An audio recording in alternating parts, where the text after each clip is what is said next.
Hello my dear friends, अस्सलाम वालेकुम। कैसे हैं आप सब? आई होप आप सब ठीक होंगे। अल्हम्दुलिल्लाह मैं भी अच्छी हूँ। तो ये सेकंड ब्लॉग आया है आपके पास, कंटिन्यू वहीं से था और मैं आ चुकी हूँ यहाँ पे गर्ल्स पार्लर में।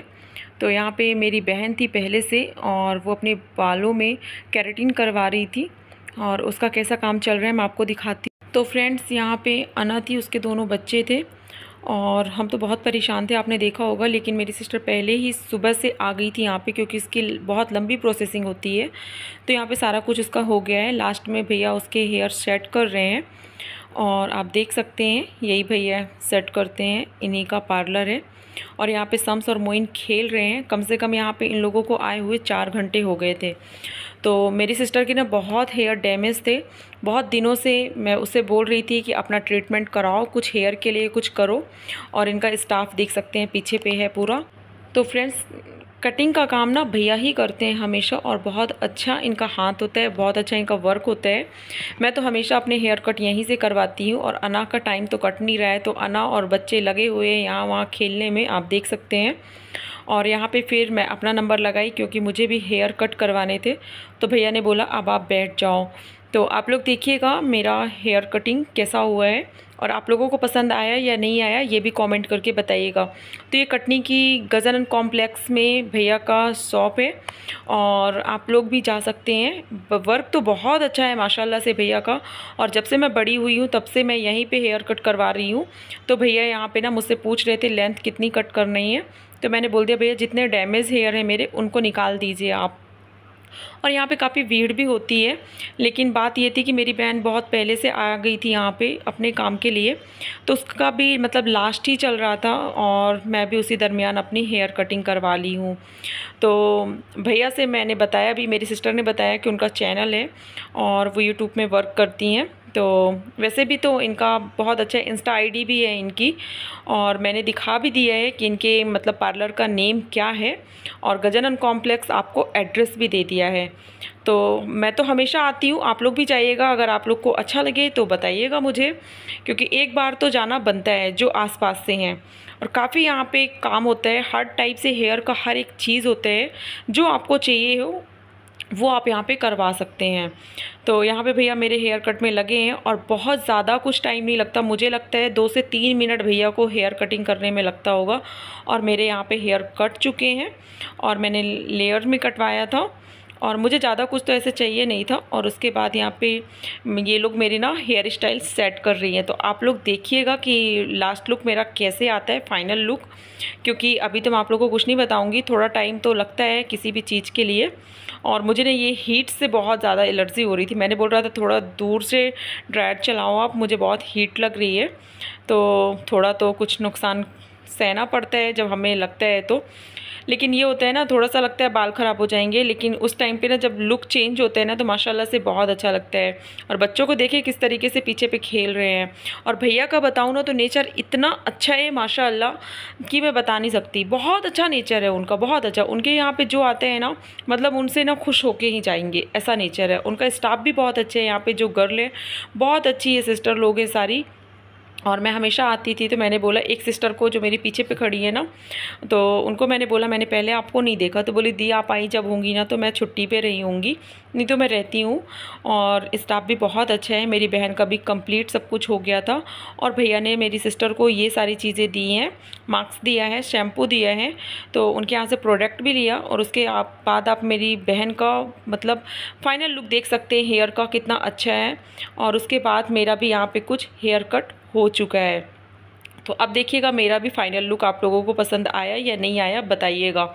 तो मेरा रहता है कि साल में सिर्फ एक बार मैं अपने हेयर कट करवाती हूँ और यहीं पे करवाती हूँ, तो मुझे तो बहुत अच्छा लगता है। और ये भैया ने मुझे फाइनल लुक करके दिखाया और मुझसे पूछा कि आपको पसंद आया या नहीं आया। मैंने बोला भैया मुझे तो बहुत पसंद आया माशाल्लाह से।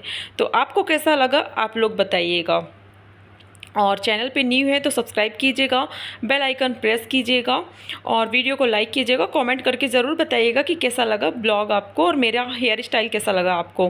तो ये देखिए मेरा फाइनल लुक है, मुझे तो बहुत पसंद आया। और सिर्फ ये ना उसी टाइम के लिए होता है, उसके बाद जैसे हम घर आते हैं तो सब कुछ चेंज हो जाता है। लेकिन हम जो पिक दिखाते हैं, जैसी हेयर स्टाइल बोलती हूँ कटिंग के लिए, भैया वही हेयर कट करते हैं। आपको जो भी चाहिए आप वहाँ पर जाके बता दीजिए। तो भैया सारा काम बहुत अच्छे से करते हैं। तो अब मुझे थोड़ा सा ना मार्केट का काम है, तो मैं मार्केट का काम कर लेती हूँ, उसके बाद फिर आप लोगों से मिलती हूँ। तो मेरी सिस्टर का तो आप लोगों ने देखा होगा, काफ़ी अच्छा वर्क था उसका, और मैंने सारी वीडियोस तो नहीं ली हैं उसकी।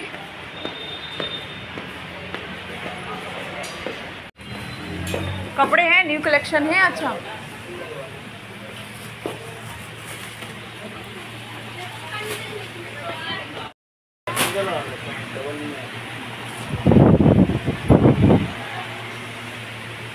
हाय कितने प्यार से एक बेटी बैठी हुई है, वो हेलो कर रही है सबको। आप लोग भी कीजिएगा ज़रूर से।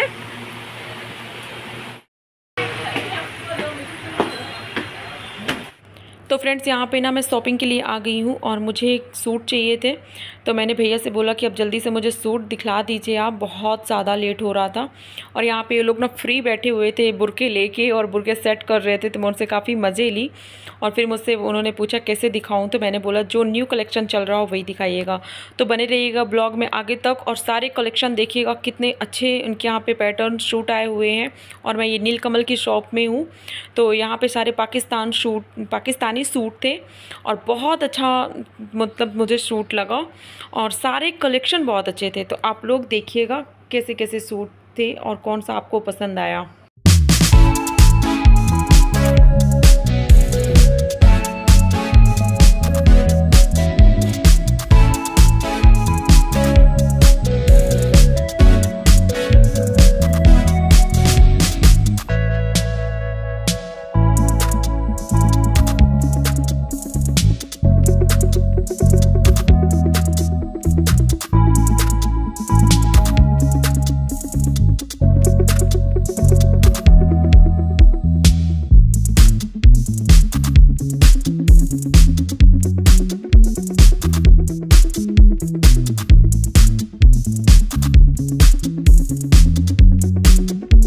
तो मैंने अपने हिसाब से जो मुझे लगा, मैंने 2 सूट यहाँ से लिए, और बहुत ज़्यादा जल्दबाजी थी। जैसे कि आपको पता है कि अम्मी बहुत ज़्यादा कॉल कर रही थी, और बात ये थी कि फ़ोन मुझे ना सुनाई नहीं दे रहा था, इस वजह से मैंने सूट भी ले लिए। अगर सुनाई देता ना तो शायद मैं सूट भी नहीं ले पाती। और आपको पता है मैंने ईद में कोई शॉपिंग नहीं की थी, तो मैंने सोचा अभी ले लेती हूँ।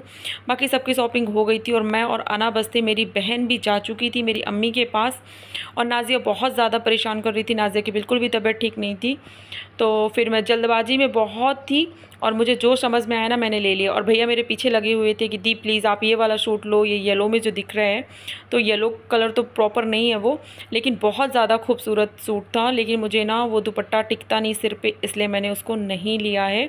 आपको कैसे लगा ये सूट बताइएगा। तो भैया बहुत मतलब हमको सलाह देते हैं कि आप में क्या अच्छा लगेगा, और जैसे हमारी डिमांड होती है भैया हमको वैसे कपड़े ला के देते हैं। उन लोग हमसे ना पहले पूछ लेते हैं कि दीदी प्राइस क्या चलेगा। हर एक चीज़ ना डिमांड पे होते हैं, कस्टमर को क्या चाहिए होते हैं शॉप वाले उसी हिसाब से बताते हैं कपड़े। तो इनमें से ना मैंने 2 सेट सूट लिया है, और आप देखिएगा बाद में और आप बताइएगा कि आपको अच्छा लगा मेरा सूट या नहीं लगा। तो इतना सारा कुछ मुझे कलेक्शन उन्होंने दिखा दिया था। फिर मैं यहाँ आ गई हूँ नीचे, और मुझे बिल पे करना था। तो यहाँ पे आके अना से मैंने पूछा अना क्या करना है, तो अना बोली कि बाजी मुझे भी जल्दी से चलो और दिला दो कपड़े। तो अना को दिलाना बहुत ज़्यादा ज़रूरी था, क्योंकि अना सारा दिन इसीलिए हम लोगों के साथ अपना टाइम गवाई है। उसे कपड़े दिलाना था, और खाला ने स्पेशली बोला था कि अना को कपड़े दिला के लाना, और जो चीज़ें उसको चाहिए है वो सारी चीज़ें उसे दिला देना।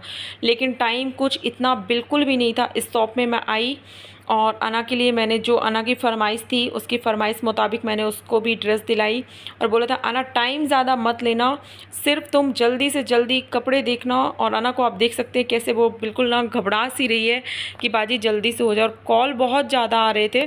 फिर हम लोग यहाँ से भी कपड़े लेके निकल गए। तो अना को ना सैंडल भी दिलानी थी, लेकिन मैं नहीं दिला पाई क्योंकि टाइम नहीं था। और जब बच्चा परेशान होता है ना तो कुछ भी समझ नहीं आता है कि हम करें क्या। इसके बाद मैं यहाँ से जाने लगी, और शाम भी हो गई थी काफ़ी, सूरज ढल चुका था। आप देख सकते हैं यहाँ पे बहुत ज़्यादा भीड़ भाड़ दिख रही है, ट्रैफिक भी बहुत ज़्यादा था। फिर यहाँ से मैंने ऑटो ली। ऑटो जब तक आती मेरे पास आके खड़ी हुई तो मैंने जल्दी से लस्सी ले ली, और अना भी कुछ खाई पी नहीं थी, तो मैंने सोचा कि हम दोनों लस्सी पी लेते हैं। तो यहाँ पे ना ऑटो में बैठ के ही जिस टाइम में हम लोगों ने लस्सी पी तो पी, और बाकी कुछ भी समझ नहीं आ रहा था कि कुछ करना है या कुछ खाना है। भूख भी नहीं लग रही थी क्योंकि दिमाग में टेंशन बहुत थी। उसके बाद अम्मी लोग ना यहाँ से गाड़ी लेके निकल चुकी थी और बोल रही थी अब तुम आ जाओ बस, अब अगर नहीं आओगी तो सोच लेना। तो मैं बोली ठीक है। और आज सम्स लोग ऐसा हुआ कि सिटी मॉल हमेशा आते हैं लेकिन आज उनका आना नहीं बना क्योंकि परेशानी में मुब्तला थे। उसके बाद आना गई गाड़ी के अंदर और हंस रहे थे। और यहाँ पे मेरी बहन के हेयर ओपन है क्योंकि उनको बोला गया है जिस तरीके से, उसी तरीके से वो अपने हेयर को 2 दिन तक पूरा कंटिन्यू रखी हैं खोल के।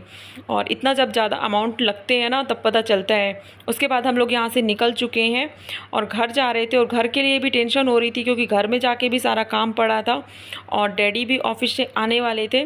तो सफ़र तो हम लोगों का बहुत ख़राब था। आपने इससे पहले वाला ब्लॉग देखा होगा, लेकिन ये था कि 1 घंटे का टाइम लेके जो मैंने उसको भेज दिया था ना एक जगह और दिखाने के लिए, उस टाइम के बीच में मेरी बहन ने ही मुझे बोला कि तुम जब तक अपना काम कर लो जाके।